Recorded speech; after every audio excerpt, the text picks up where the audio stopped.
భూములు తీసుకునేటప్పుడు వాళ్ళు రైతులతో మాట్లాడిన సంభాషణ వేరు, రైతులకు ఇచ్చిన సంభాషణ వేరు.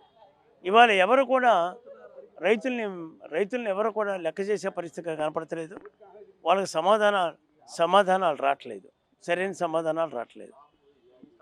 ఇది కాకుండా ప్రతిదానికి గతంలో లేదు, ఎక్కడన్నా ఒకటి అరంటే ఉందేమో కానీ అసలు లేదన్నామో. ఇప్పుడు ప్రతిదీ లంచం. ఎంఆర్ఓ ఆఫీసులో పోతే లంచం, సిఆర్డీ ఆఫీసులో పోతే లంచం, రిజిస్ట్రేషన్ చేయడానికి లంచం, మన సమస్యని వినటానికి లంచం, దాన్ని సరి చేయడానికి లంచం. సంవత్సరం కూటమి ప్రభుత్వం వచ్చి సంవత్సరం దాటిపోయింది. మీరు పనుల కోసం అధికారుల దగ్గర కూడా వాళ్ళు లంచం అడుగుతుంది.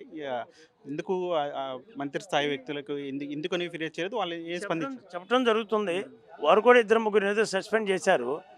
ఏది ఏమైనా కానీ అందరూ అదే పనిగా అదే ఉంటే అసలు ఆ వ్యవస్థను మార్చాలి తప్ప, ఆ వ్యవస్థలో మార్పు రావాలి. సిఆర్డిఏ వ్యవస్థలో వ్యవస్థలో మార్పు రావాలి. ఇప్పటికీ మీరు ఈ పరిధిలో ఉన్నటువంటి తాడేపల్లి తుళ్ళూరు, తుళ్ళూరు ఎంఆర్ఓ ఆఫీసు దొంగల దోపిడీ అయిపోయింది.